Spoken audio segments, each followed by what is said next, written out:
Sejam bem-vindos e vindas a esse propósito. Que o Senhor abençoe, que o Senhor fortaleça cada um de vocês, que as bênçãos do Senhor repouse, trazendo vida, trazendo graça, trazendo unção, trazendo manifestação do Senhor. Amém? Nós estamos falando acerca dessa contagem do Homer e você pode perguntar,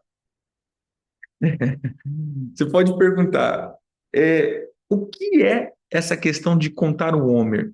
Eu até brinco, irmão, é contar o Homer e não contar o homem, né? Então, veja só, o que seria contar esse Homer? Homer é uma medida.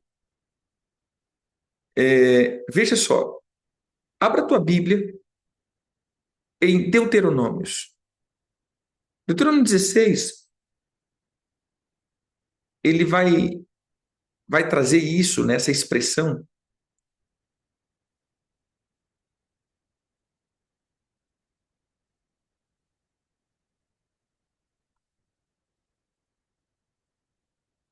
Deuteronômio 16 é um dos textos que fala acerca da festa de Pentecoste. Estamos no segundo. Pentecoste. Quando a gente fala da festa de Pentecoste, nós imaginamos a festa de Pentecoste como uma festa pentecostal, né? É a festa onde a gente fala em línguas, gira no manto, dá cambalhota, fica tremendo mais do que Toyota e marcha lenta, né? Aquele negócio que sobe, sobe, sobe, desce, desce, desce. E a gente pensa que Pentecoste está ligado a isso. Mas, na verdade, quando a gente vê, Pentecoste é a festa da palavra. E quando ele diz assim, 7 semanas contarás quando a foice começar na seara. Entrarás a contar as 7 semanas. 7 semanas. Faz o cálculo aí. Pega a calculadora. 7 vezes 7, 49. Rapaz, o povo está muito bom. Então, veja só. 49 dias. 7 semanas contarás. 49 dias. No final dos 49 dias, no outro dia, celebre uma festa ao Senhor. Entendeu? No final dos 49 dias, celebre festa. Por que ele manda a gente contar? E é essa que vem a questão da contagem do Homer. Por que ele manda a gente contar? Eu entendo que essa contagem é cresça na palavra, cresça e faça com que essa palavra ganhe uma medida dentro de você, porque daqui 50 dias, eu vou colocar aqui, acho que para nós uns 47 dias, 48 dias, nós precisamos celebrar uma festa ao Senhor. E esse é o ponto mais crucial que precisamos. Precisamos celebrar uma festa ao Senhor. Entenda, a Páscoa, no 50, a Páscoa, ela foi a libertação do Egito. 50 dias depois, olha aqui, a Páscoa foi a libertação do Egito, ele sai no pão ázimo, foi quando o Senhor paralisa a obra completa do Egito contra nós. Dá para pensar nisso?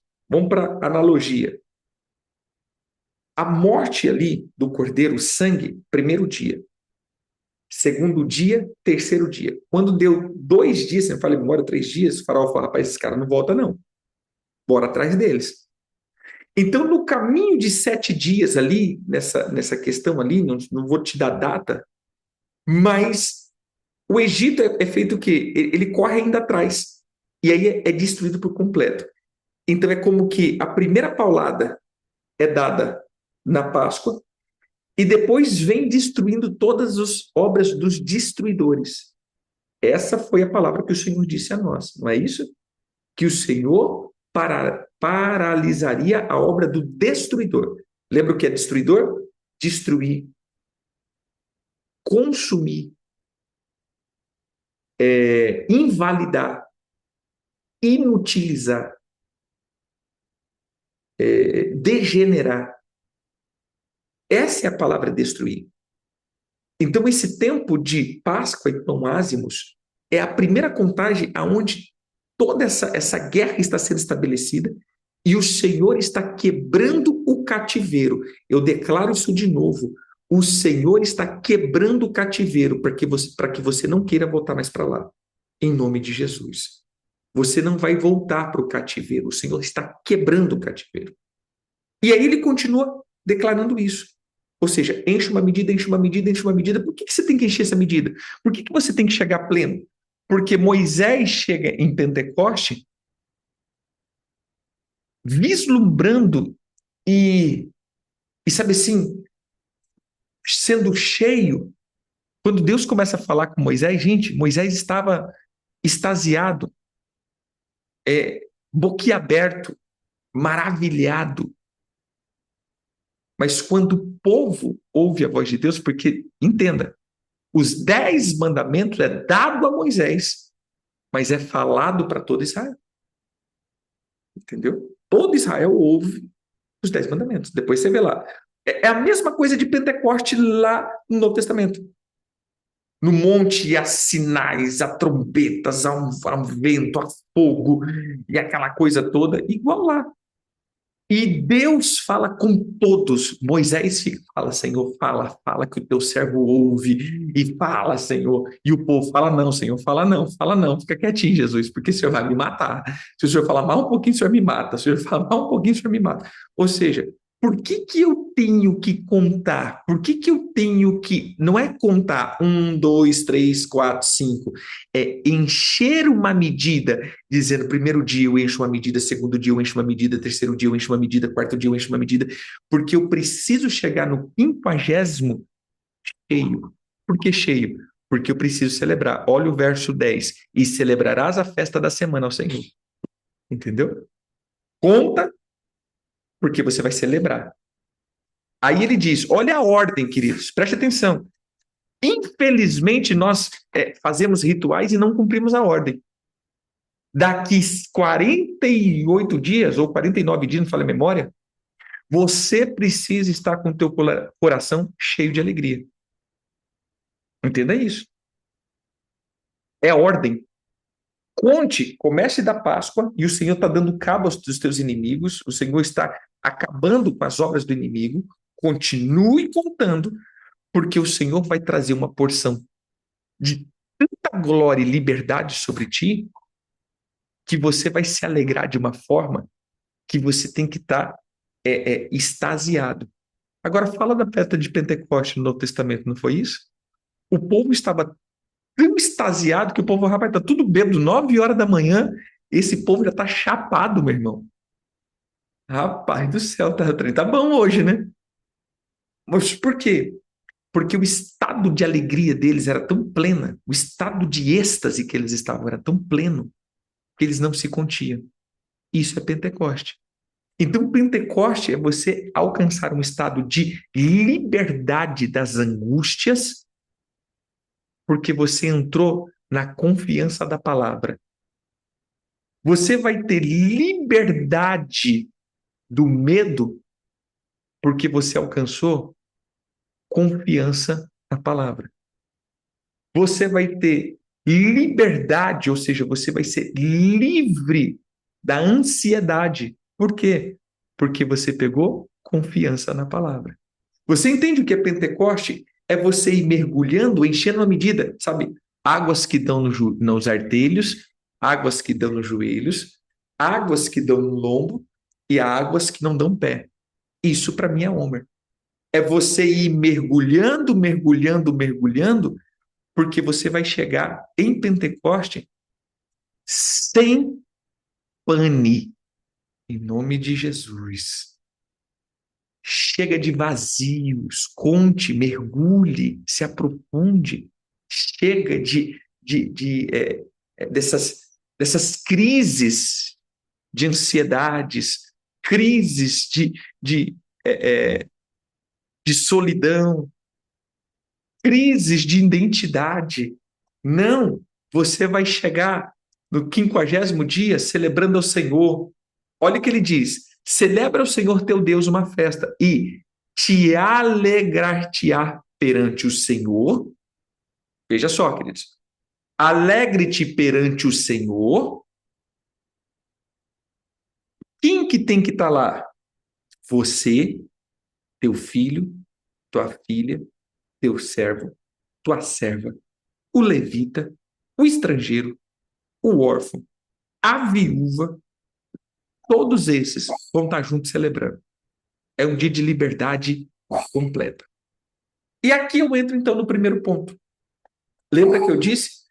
A nossa missão aqui é acender a menorá. Esse ano nós estamos com essa temática, acender o menorá.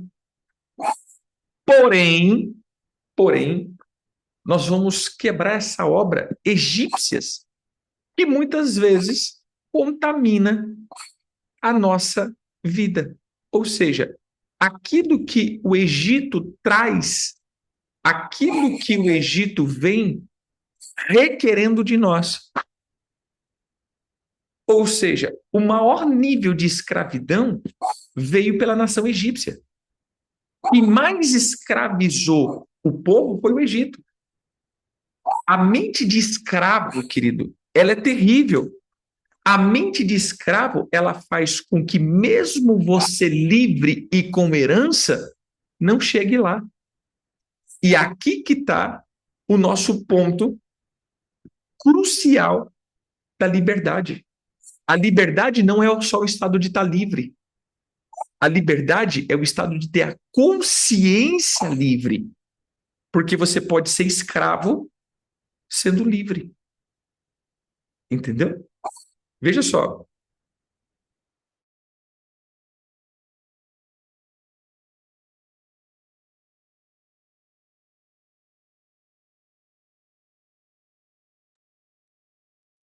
Veja isso. Uma vez eu lendo um escrito acerca da abolição da escravatura, e ele dizia exatamente isso. Quando saiu as notícias, né, que a princesa foi lá e promulgou, né, a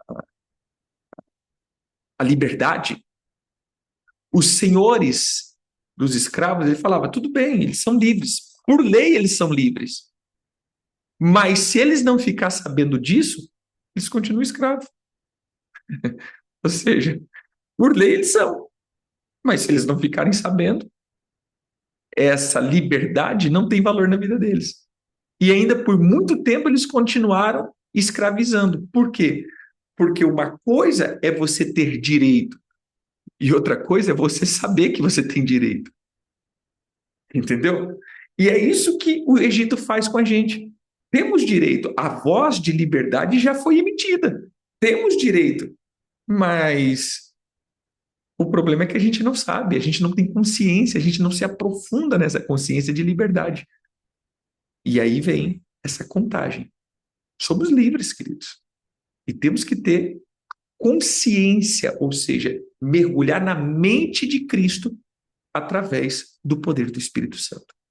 Então, primeira coisa, abra aí. Isaías 11.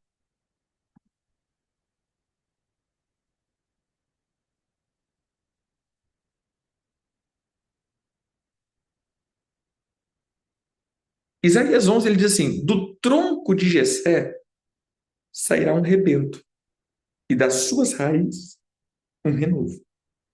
Repousará sobre ele o Espírito do Senhor,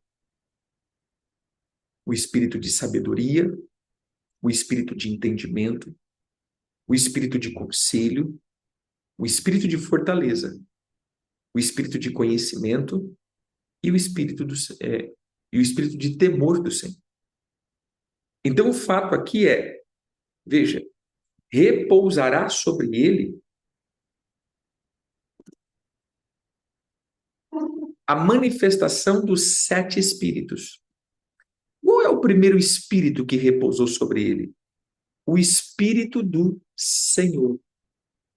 Essa é a primeira manifestação. A palavra Senhor, ela vem de Yahweh ou Javé. O que seria isso? Aquele que existe. Lembra que eu trouxe isso daqui há poucos instantes, nós estávamos falando sobre isso? Tudo que Deus faz ele faz por ele mesmo. E essa é a característica de um Deus.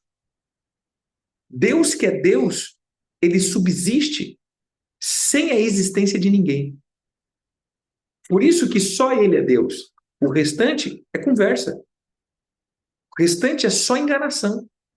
Porque só Deus existe sem a necessidade da existência de ninguém. Entendeu aqui?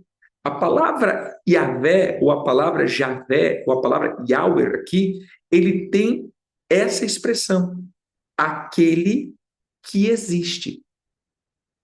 Essa palavra, ela tem o sentido de existir e ser. Então, quando nós falamos que nós tomamos do Senhor, o primeiro ponto, que é o ponto do senhorio, nós temos que dizer que tudo que acontece em nós tem que existir nele. Tudo que não existe nele não pode existir em nós. Jeová, ou Javé, é traduzido como Senhor. Mas veja só, irmãos, entenda que quando nós falamos do senhorio, e esse é o ponto que nós vamos pegar hoje, o que te domina é parte dominante dele, porque o Espírito do Senhor é aquele que existe. Tá? Ele existe, ele é, por isso o nome que ele apresenta é quem as pessoas vão dizer que me enviou? Ele diz, diga que o eu sou te enviou. Eu sou o que sou. Por que ele caracteriza como eu sou? Veja só. Eu existo, que é uma expressão, né? Eu existo, eu tenho uma questão de começo e fim. Mas quando ele refere o eu sou, por isso eu completei dizendo, Javé significa aquele que existe, porém ele vem de uma palavra ser. Por quê? Porque se eu digo que eu existo, significa que eu tive um começo e eu tenho um começo. Alguém projetou o meu começo. Eu vim a existir. Mas quando eu digo que eu sou, eu digo que eu não tenho um ponto de partida. Tudo se resolve dentro de mim mesmo. Tudo está conectado dentro de mim. Então a primeira coisa é, o que me domina é parte integrante dele? Esse é o primeiro ponto. Amém? Hoje você vai orar pedindo ao Senhor que ele te mostre se a existência que está nele, a existência dele, ou o domínio dele está em ti. Mas aí eu volto para a aula passada. O que é o domínio? O domínio é a exatidão daquilo que se resolve em si mesmo. Só Deus consegue resolver tudo em si mesmo. Nós precisamos de uma outra coisa para resolver a gente. Deus não necessita de nada para resolver ele. Tudo dentro dele se resolve. Ele não necessita de nada externo. Tudo dentro dele funciona automático. Então, o domínio, ou ele é o meu Senhor, eu não posso resolver nada dentro de mim. Porque quando eu começo a resolver as coisas dentro de mim pela minha força, eu me tornei Deus. Entendeu o negócio aqui? Aí eu uso aquela palavra que o apóstolo Joseí sempre fala. Mesmo que eu vença uma luta, mesmo que eu vença uma luta, mas com a minha força, é pecado. Mas eu venci, gente. Sim, mas você pecou 2 vezes. Você se tornou pior. Por que você se tornou pior? Porque você agora se tornou seu próprio Deus. Você tem capacidade de resolver as tuas panes. Você está no processo da idolatria profunda. Porque eu não posso, de hipótese nenhuma, resolver as minhas coisas dentro de mim. Por isso que o segundo homem, ele é espírito vivificante, não uma alma vivente. Não é dentro de mim, é dentro dele. Eu não sou meu Deus. Então hoje você vai começar a pensar em todas as vezes que você resolveu as suas panes, ou seja, você buscou dentro de você a resposta de você, na meditação, na, na interiorização, todas essas sãos da vida. Por quê? Porque aqui nós vamos estar confrontando uma deidade. Que deidade? O espírito de Ra, um comando egípcio de Ra, que era o espírito da falsa luz. Ra, ele era a deidade suprema, que ele vinha como por exemplo, Ra, ele tem também uma característica de Apolion, ou de Orion, perdão, o Deus que tudo vê, os oráculos, a luz da revelação. Então hoje nós vamos confrontar essa luz. Que luz? Da confiança terrena, da revelação terrena, da sabedoria terrena. Quando a gente fala de terrena, a gente pensa de terra. Terrena, eu falo de caída. A primeira coisa que nós vamos passar nesses próximos dias é renunciando a nós mesmos e renunciando Satanás, que nos enganou, dizendo: não, você pode ser igual a Deus. Suba no lugar alto. Você não precisa dele. Veja, quando ele diz você pode ser igual a Deus, a gente sempre fala assim, você pode ser igual a Deus, a gente já era igual a Deus, nós somos feitos de semelhança de Deus. Mas agora esse ponto que eu quero que você entenda, quando Satanás fala assim, você pode ser igual a Deus. O ponto que eu quero pegar hoje é, você pode existir sozinho. Se você conhecer tudo, bem e mal, você se tornou ele. Você não precisa mais dele para nada. Então hoje nós vamos renunciar a isso, amém? Preparados? Apontados? Diga assim comigo: meu Pai eterno, Criador dos céus e da terra, nós nos humilhamos diante da tua presença e reconhecemos que tu és o único Deus verdadeiro, soberano sobre toda a criação.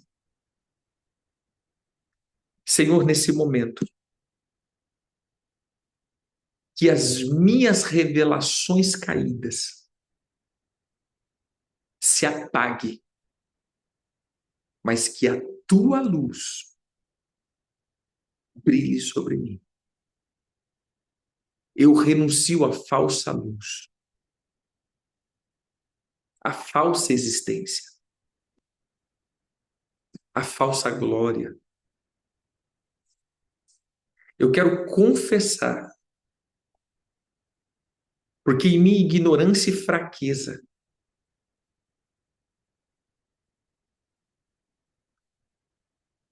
ou por influência herdada, eu e a minha geração abrimos porta para esse espírito da falsa luz dominar a minha vida, que está associado a Ra e o deus pagão Sol.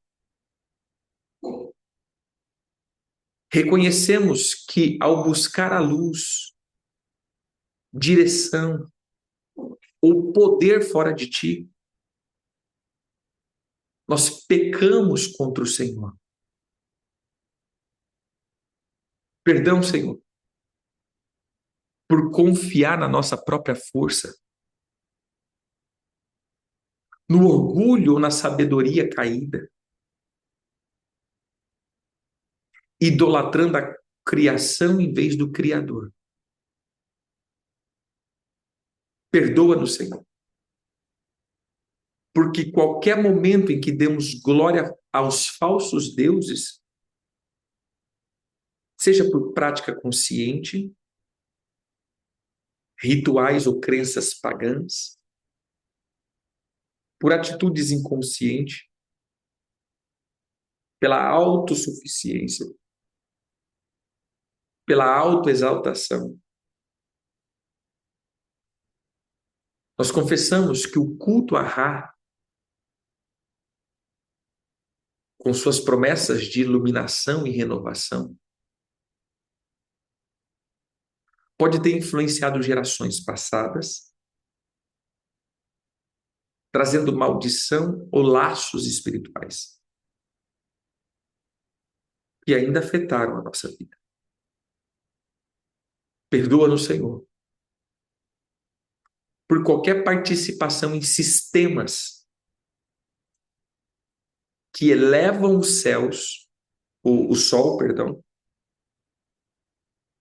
ou as forças naturais acima de ti. Perdão, Senhor, quando eu neguei a tua supremacia,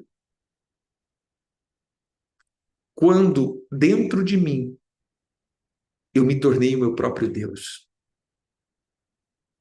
tomando a semelhança de Satanás. Eu renuncio, Senhor, essa posição, essa ganância e anseio. Eu me arrependo de coração, pois eu sei que só em ti há a verdadeira luz de salvação. Eu renuncio o sol, a falsa luz, o orgulho espiritual, a autoconfiança, idolatria da criação, a inspiração da arrogância, a busca da glória própria. Perdão, Senhor. Perdão. Em nome de Jesus é que eu proclamo. Amém, amém e amém.